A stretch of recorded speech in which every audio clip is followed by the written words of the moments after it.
Yo, what is good, my anime people? What is good, yo? Guys, Fairy Tale was absolutely ridiculote.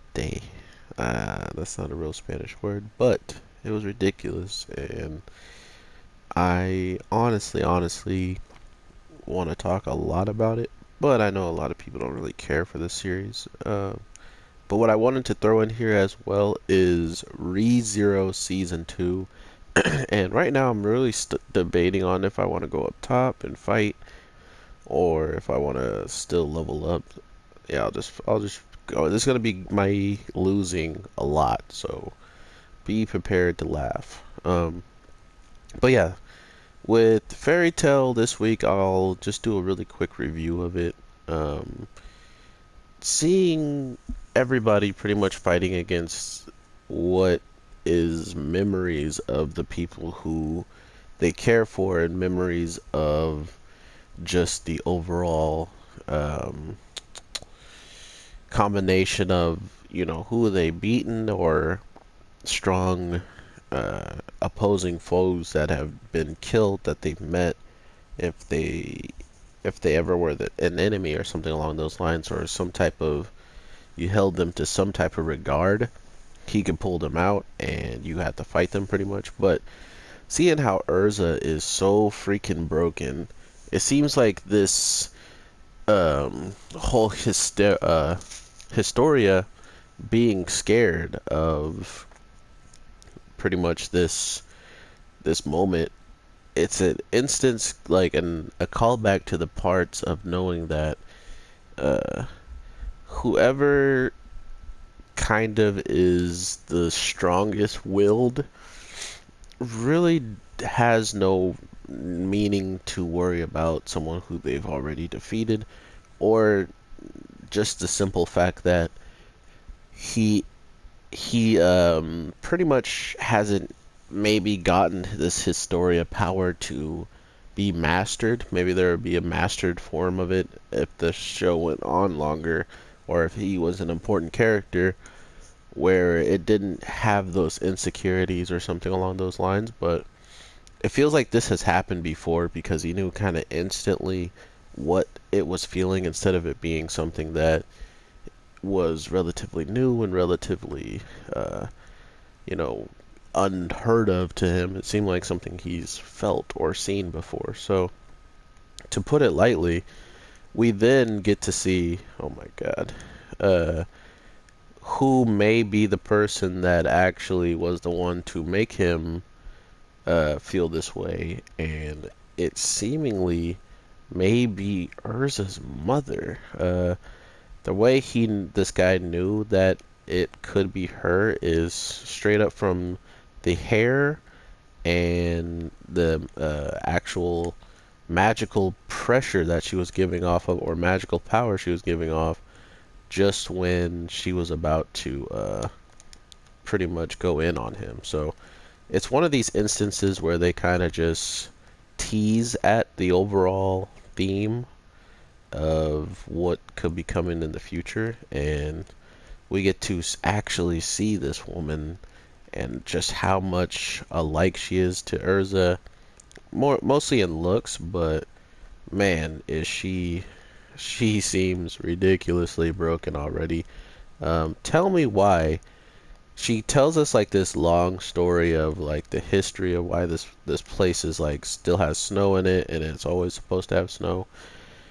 She then starts to create um like a brand new day pretty much. Like how to come she pretty much makes uh the summer come or something. Like she erased the snow.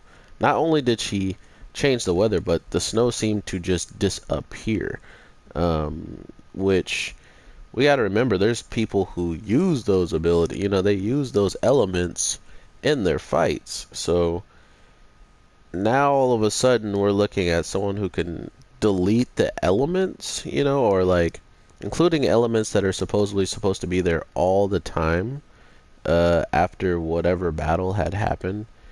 So it just kind of draws the narrative of what is it that makes it so she can do that. And not only that, she got really high recommendation um, from her teammate who knows how strong August is and pretty much puts her right up there with him in capability of being the woman who's like the woman version of him. So when you have someone like that who supposedly they make a day out of and you worship him and then and then next thing you know we're looking at the woman version of her and she is despair.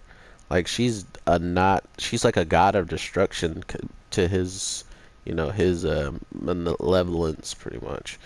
And I like that kind of callback to make one person one thing and then make the other thing. But with these two, it seems like we kind of got the answer to who's going to be the in-game fights before Zareth, and seemingly the strongest woman and the strongest man, which I think that's another thing Fairy Tail always did well is they were never afraid to make a woman stronger, if not the strongest in this show. And I always commended them for that because not only do they do it quite a lot where, dang, the light turns so bright all of a sudden, where all of a sudden now you can't really foresee a villain and be like, oh yeah, okay, the guy's the strongest every time. That's what I like about a show is if a woman is the strongest, does everybody still suspect that? And it's usually not. Like they see a guy who looks cool and got shades or something, they're like, oh yeah, that's the last boss or something.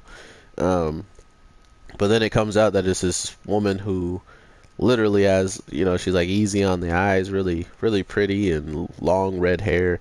You're like, oh, well, I hope she's not the boss because if she is, I might be distracted during the fight because she's walking around in this really skimpy outfit out in the winter. But it was really cool just to see her be like, oh, well, the weather's cold and I feel like changing it. So now they're like, they're at a point where she could literally complain about the weather being too warm and change it back to snow. That's how ridiculously powerful this person seems right now. So, wow, a jumping arrow shot. This guy is a god.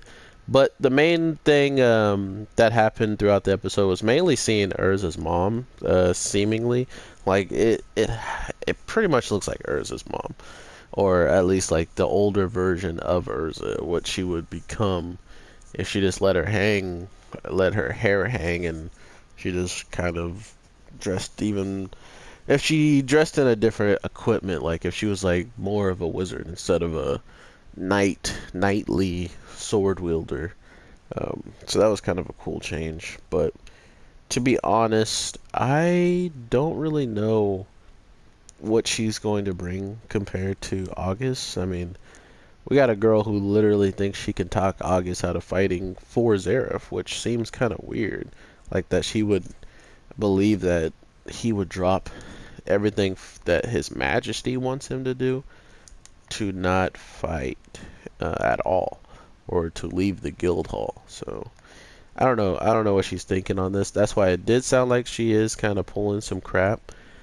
But then everything switches when all of a sudden um, the guy who teleports and who's been, supposedly hiding his memories or whatever, or he lost his memories, he's given this dirty look at the end of the episode. So that's pretty much like the biggest thing that I took away from this is definitely seemed like some traitors amongst the fairy tale again.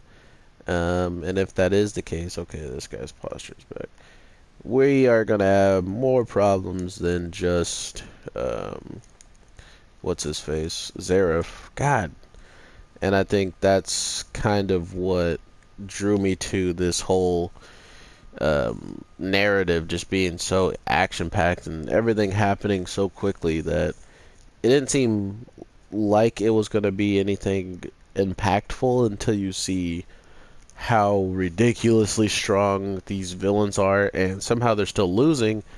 because of exposition, which a lot of people want to say it's booty pool or whatever you want to call it for Fairy Tail, but I'm sorry to say this, I can go to any anime and almost any show and show you exactly what that looks like in their version of it. You know what I mean? Like, every show does this, and I understand that, but to be mad at the show for doing it that every other anime is using, it seems kind of counterproductive. That means you should feel that way whenever it happens in every single anime. No one should get a pass because of it.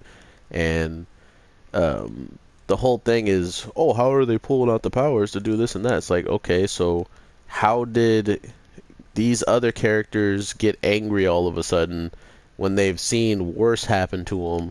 They get angry and they didn't get a necessarily power up like they did again and again and again. So it's funny to me why people hate the show, and I think that's the reason why I don't mind watching it, because I don't care what other people are going to slander a show with, because if I did, I probably wouldn't watch a lot of shows, and I would be like the people who hear something from somebody and then say, oh, I didn't watch it because someone said it was this. Nah, I'll tell you I didn't watch it because I said it was a reason why, or I seen it and I can give you concrete evidence of why I don't like it. Um, and for ReZero Season 2, guys, Season 2, I just got stabbed while I was on the ground. You can't get up. Fun. Season 2, I have been waiting quite a bit of time, but it's finally here. And the messed up part is I was watching the dub first part, and all of a sudden, Crunchyroll and Funimation suddenly break up, and then Funimation loses all of its rights to ReZero. Shocking, right? So all of a sudden, ReZero isn't on the Funimation app, and I've gone on record asking the people on Funimation who have time to respond to random posts and talk to random people all the time, but they can't answer serious questions like, why can't we see ReZero on the PlayStation app and other animes such as Twin Exorcist, Twin Star Exorcist? So they don't care to talk about that, but they do care to comment on all the other smaller stuff, and clearly other stuff that is a big factor into why they're slowing down and becoming pretty trash. But anyway, ReZero, hopefully it because I watched the sub and I loved it, so there's no problem with me watching that. So I hope that they have nothing to do with it if it is whatever they're doing behind the scenes that's making it so we can't see the dub or even the sub for that matter. So it's like, why pay for the application if you can't watch things that you actually want to watch on it? So that's where I'm at with it. And if it is coming and it's on that platform, I'm definitely gonna have to maybe think about reviewing it, because it might not be good for my channel. But at the same time, with it being announced and at least getting some preview trailers, we can at least know that it is coming.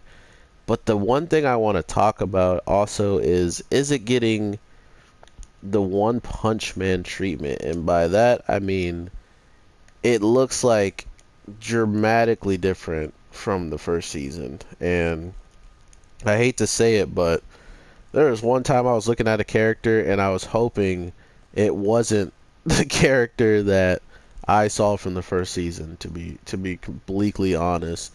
And it was the girl that he's walking up to in this trailer. I'll have pictures of it on the Anime Amimo.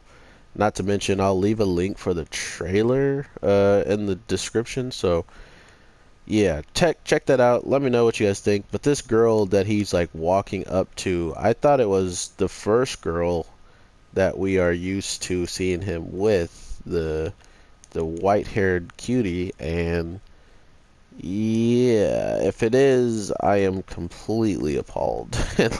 Like, it looks nothing like her. So I would love to hear you guys' opinion on it, but I still can't believe it's here, and I honestly lost it when I saw it. And there's a couple more shows that I really need to see actually drop. One of them being Drifters, that was 2018 announcement for season 2. And here we are in 2019 without any announcement about it yet. So giggity. That's why I'm saying these shows being announced and getting trailers are really a better positional thing of seeing, oh man, it's actually coming. But when you just get a date or you get like some quote that someone said and it's like, oh yeah, this season is coming. It's like, okay, where's the trailers? Where's the drop? Where's more information? And this is at least a good sign that information is being put out there and that we're getting closer to actually seeing it. Um, a lot happened in the final parts of the last season, and I kind of want to go over all of it in another video, so that's why I wanted to bring it up to you guys. If you guys want a Rezero review from me, like an overall review, oh, I know what I'll do. I know exactly what I'll do. I'll do a why you should watch Rezero, and then leave the trailer in the trailers thing in the description in that as well. That's pretty smart. I'm pretty smart, guys. But with that all being said, I hope you guys have an amazing day, night, evening, whatever the case. Go enjoy you some fairy tale. Don't listen to any of the stigma behind the people that are hating on it. So far, it looks gorgeous, and we are getting even more powers that we've never seen before. So, again, fairy tale is going off, and it makes sense why, because it's supposedly the final season of the series, and if that is so, they are going out with a huge bang that people are going to be using some of these fights in their clips because a lot of them are very epic. So with that being said, I will talk to you guys in the next one, and I'm sorry I couldn't beat this guy. I have to completely focus and just not talk to fight. um, I'll try to do that right now and see how good I do. But yeah, thank you guys so much. I will talk to you in the next one, and peace.